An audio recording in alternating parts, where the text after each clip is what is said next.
Hello guys, welcome to another video here on pre-security, and today I'm studying intro to LAN, local area networks. And if you're just joining, this is a video I'm making like a revision while going through the Tryhackme pre-security part. Alright, so today intro to LAN, so let's do it. Task 1, introducing LAN topologies. Alright, local area network LAN topologies. View site. I think we have that already. Now, over the years, there has been experimentations and implementation of various network designs. In reference to networking, when we refer to the term topology, we are actually referring to the design or look of the network at hand. Now, let's discuss the advantages and disadvantages of these topologies below. The first is the star topology. Now, the main premise of a star topology is that devices are individually connected via central networking device, such as a switch or a hub, just like you can see in this picture. Now, this topology is the most commonly found today because of its reliability and scalability despite the cost. Okay, now any information sent to a device in this topology is sent via the central device to which it connects. Now let's explore some of these advantages and disadvantages of this topology below.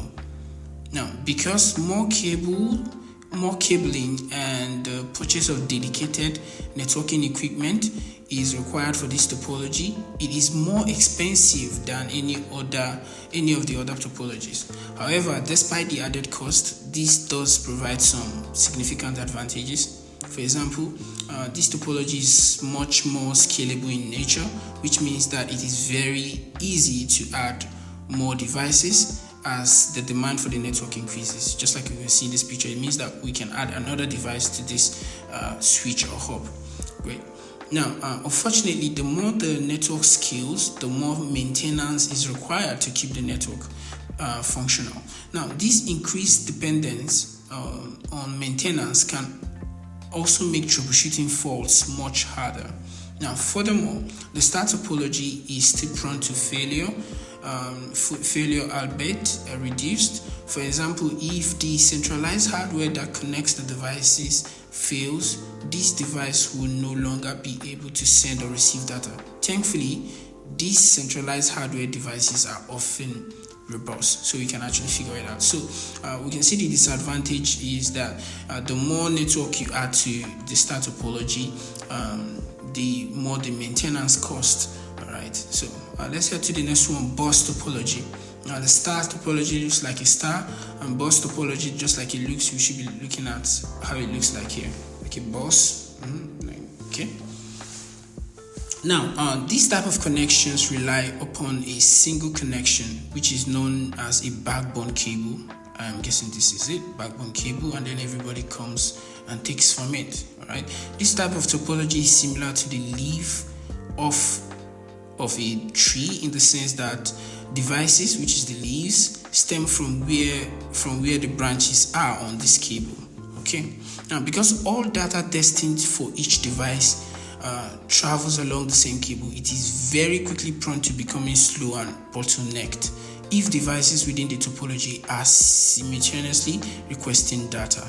Okay, and the bottleneck also results in very difficult troubleshooting, because it quickly becomes difficult to identify which device is experiencing issues with data, all traveling along the same route. Now, however, with this said, bus topologies are one of the easier and most cost-efficient topologies to set up because of their expenses, such as cabling or dedicated networking equipment used to connect these devices. All right. Now, lastly, another disadvantage of the bus topology is that there is little redundancy in place in case of failures. All right. This disadvantage is because there is a single point of failure along the backbone cable. If this cable were to break, devices can no longer receive or transmit data along the bus. So if something happens to this main backbone cable, none of the devices would function. While in star topology, I guess if something happens to the hub or the router or the connector here, every other one stops working.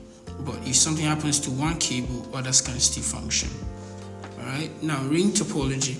Now the ring topology, also known as token topology, boasts some similarities. Devices such as computers are connected directly to each other to form a loop. Now, meaning that there's little cabling required and less dependence on dedicated hardware such as within a star topology. Okay.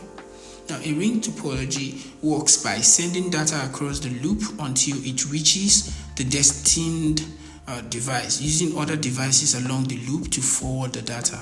Interestingly, a device will only send received data from another device in this topology. If this does not have any to send itself, if it does not have any to send itself, okay, let me come again with that. A device will only send received data from another device in this topology if it does not have any to send itself. Alright, now if the device happens to have data to send, it will send its own data first before sending data from another device. Alright, and because there is only one direction for data to travel across this topology, it is fairly easy to troubleshoot. Any faults that arise, however, it's easy to troubleshoot any faults that arise. However, this is a double-edged sword because it isn't an efficient way of data traveling across the network, as it may have to visit multiple devices first before reaching the intended device. Now, lastly, ring topologies are less prone to bottlenecks, such as within a bus topology, as large amounts of traffic are not traveling across the network at the same time or at one time. Now, the design of this topology does, however, mean that a fault, such as cut cable or broken device, will result to the entire networking breaking. Okay. Let's see, what is a switch? Switches are dedicated devices within a network that are designed to aggregate multiple other devices such as computers, printers, or any other networking capable device using Ethernet. Alright, now these various devices plug into a switch's port. Now, the switches are usually found in a larger network such as businesses, schools, or similar sized networks where there are many devices to connect to the network. Now, switches can connect a large number of devices by having ports of 4, 8, 16, 24, 32, and 64 for devices to plug into. Now, switches are much more efficient than their lesser counterpart hubs or repeaters. Okay. Now, switches keep track of what device is connected to which port. This way, when they receive a packet, instead of repeating that packet to every port like a hub would do, it just sends it to the intended target, thus reducing the network traffic. Makes a lot of sense. So, internet, routers, switches have different ports. Each computer or device has a specific port. Okay.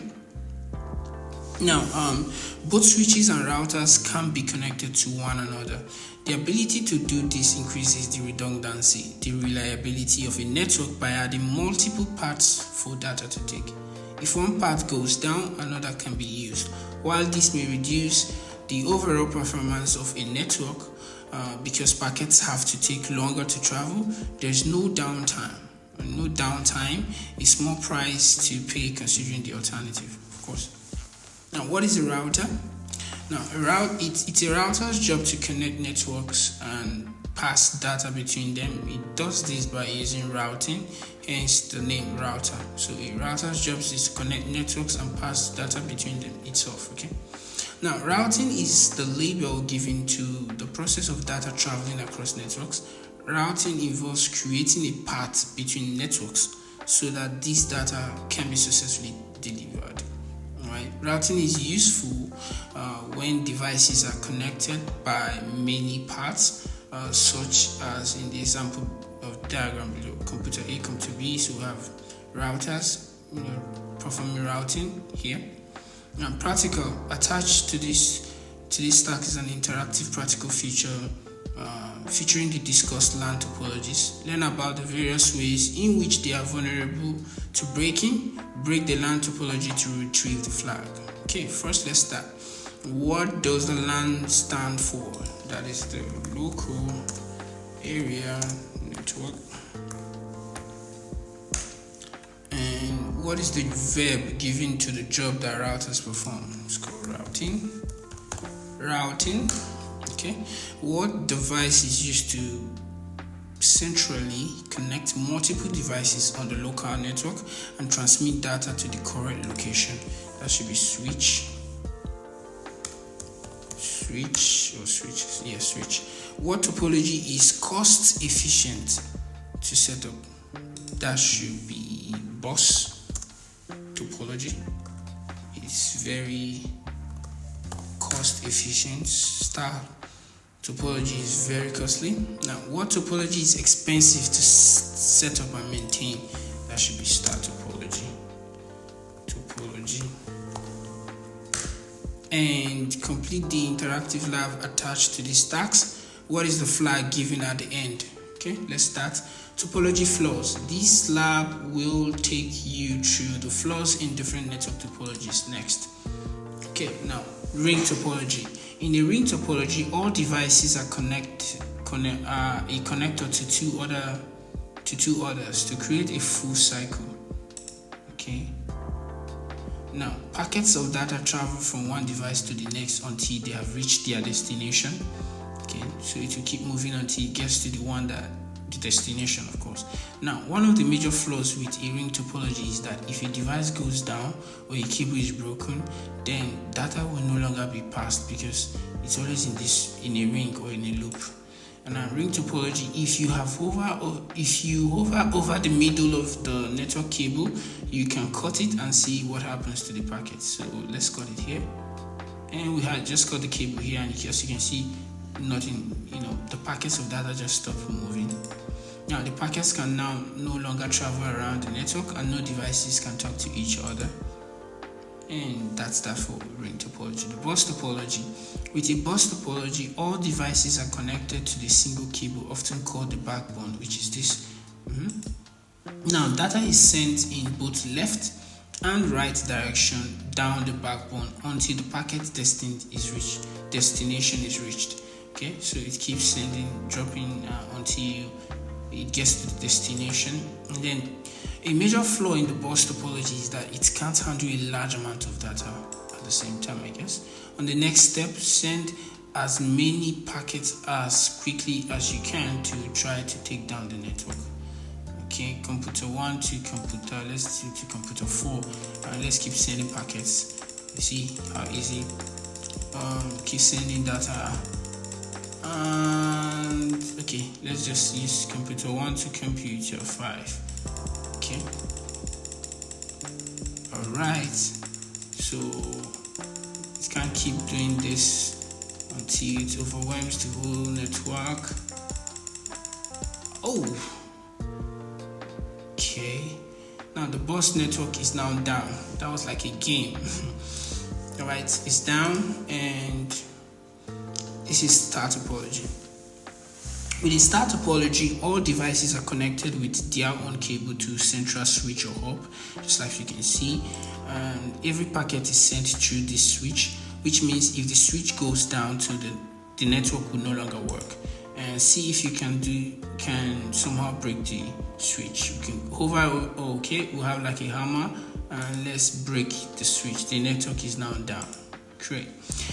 Alright, completed. You found all the topology flaws, and we have a flag. Tryhackme topology flaws, copy, and we'll paste, and we'll submit. And we're done with task 1. Now let's get into task 2. Okay. Task 2, a primer on subnetting. So let's go into it. As we previously discussed throughout the model so far, networks can be found in all shapes and sizes, ranging from small to large. Subnetting is the term given to splitting up a network into smaller miniature networks within itself. Think of it as slicing up a cake for your friends.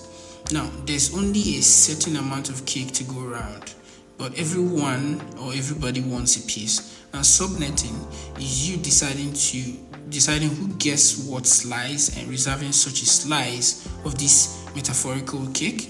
Now, take a business, for example.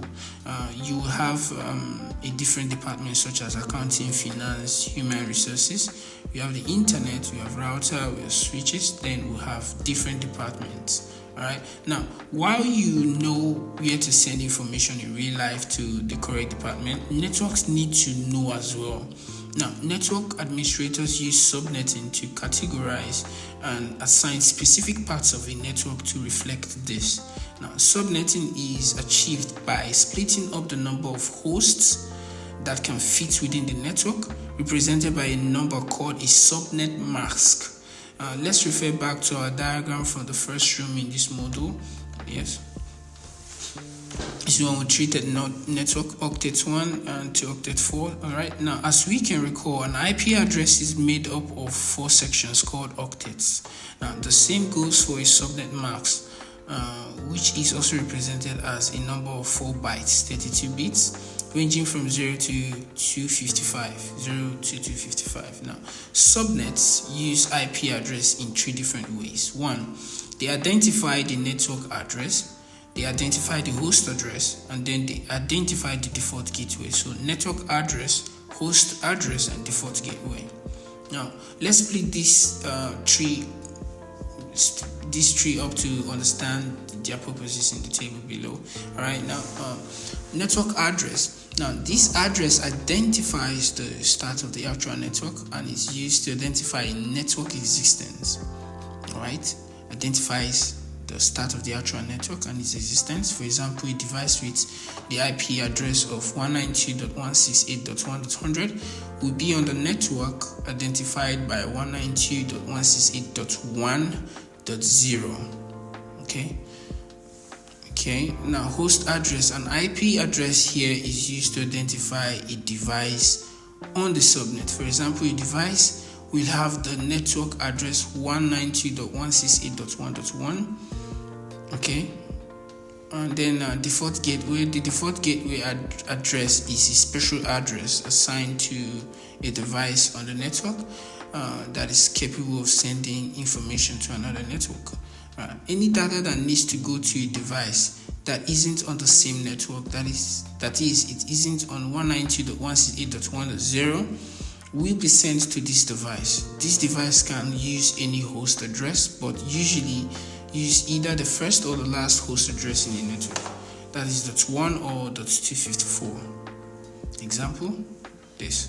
Now, in a small network such as at home, you'll be on one subnet, as there is an unlikely chance that you need more than 254 devices connected at one time.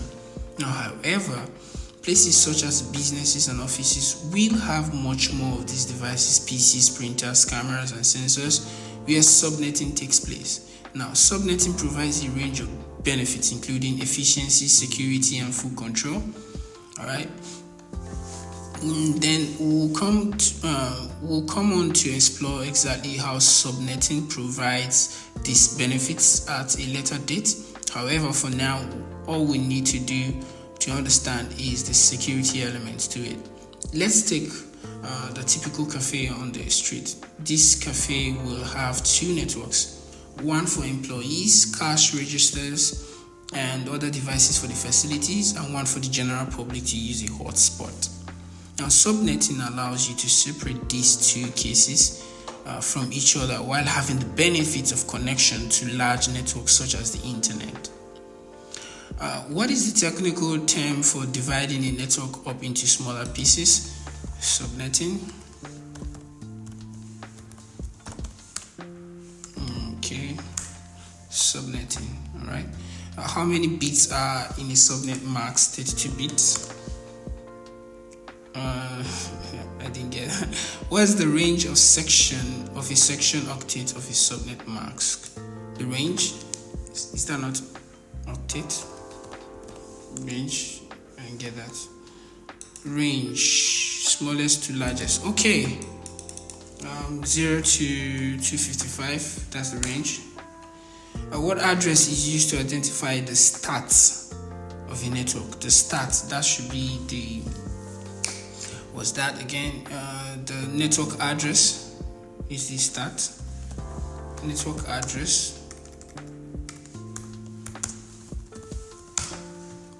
What address is used to identify devices within the network? And that should be host address.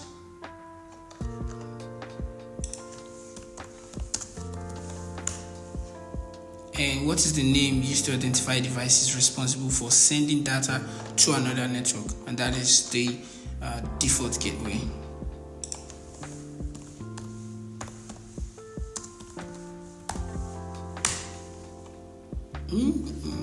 Did I get that? Gateway. Yes, gateway. All right, that comes. That's the end of task 2 on subnetting. And task 3. Here we are on task 3, the ARP protocol. Now, recalling from our previous task, that devices can have two identifiers. Yes, a MAC address and an IP address. An IP address is the one that comes natural. The MAC is the one that comes from the manufacturer. And okay, now the address resolution protocol, or ARP, address resolution protocol, ARP for short, is the technology that is responsible for allowing devices to identify themselves on a network.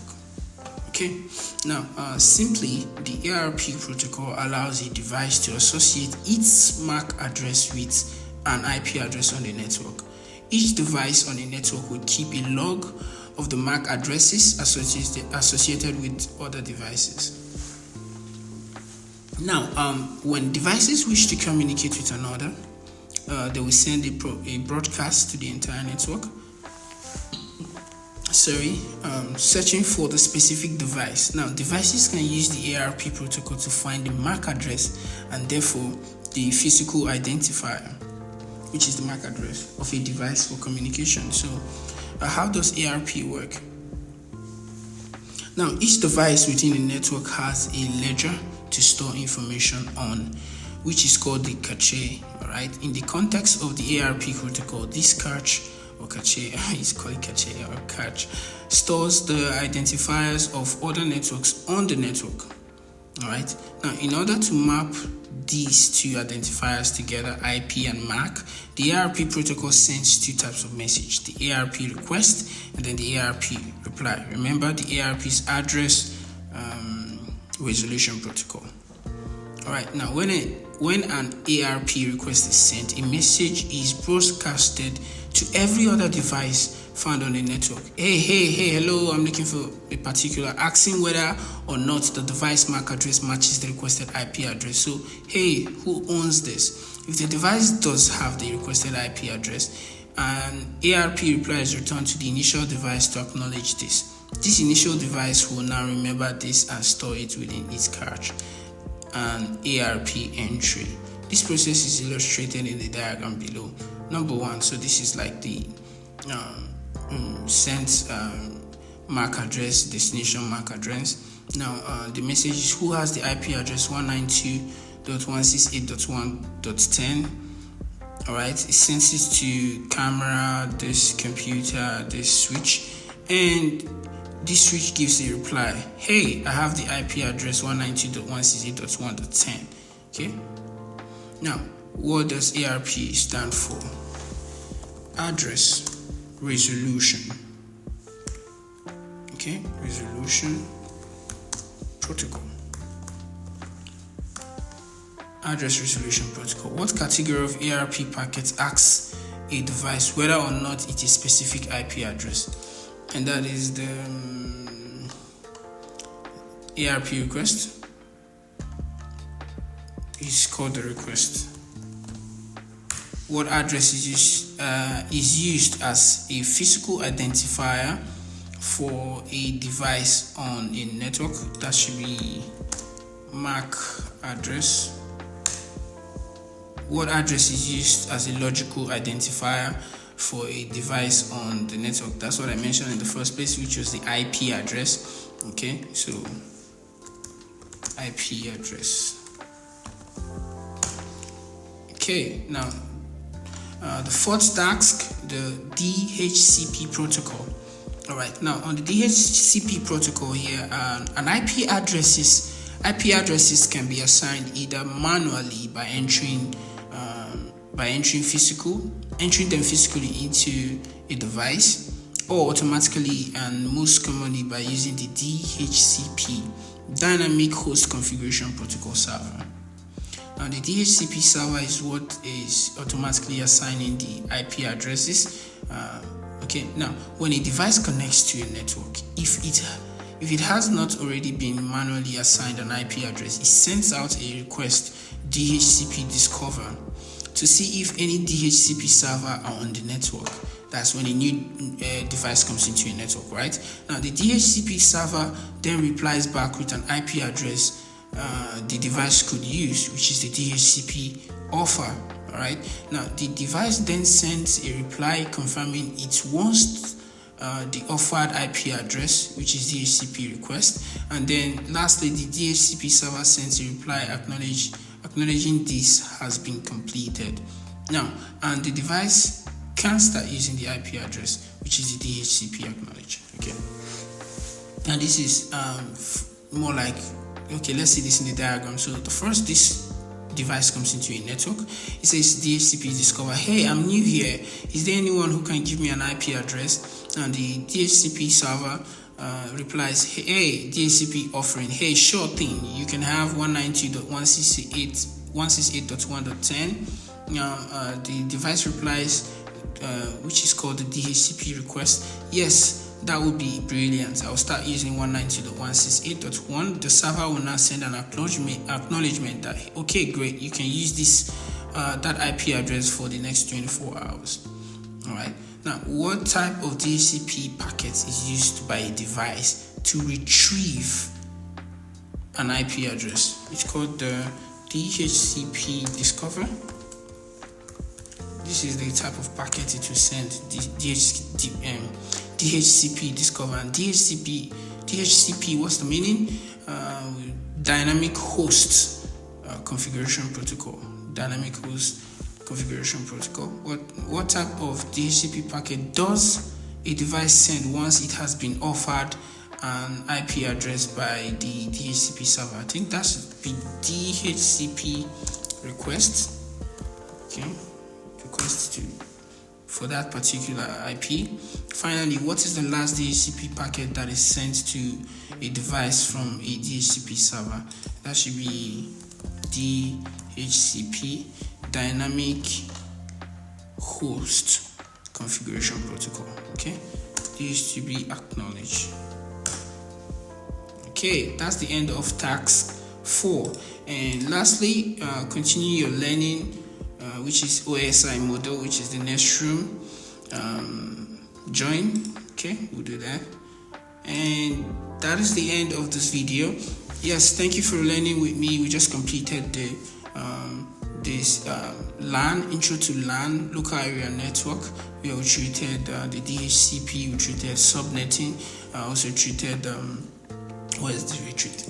Okay, we treated ARP, okay, address resolution protocol.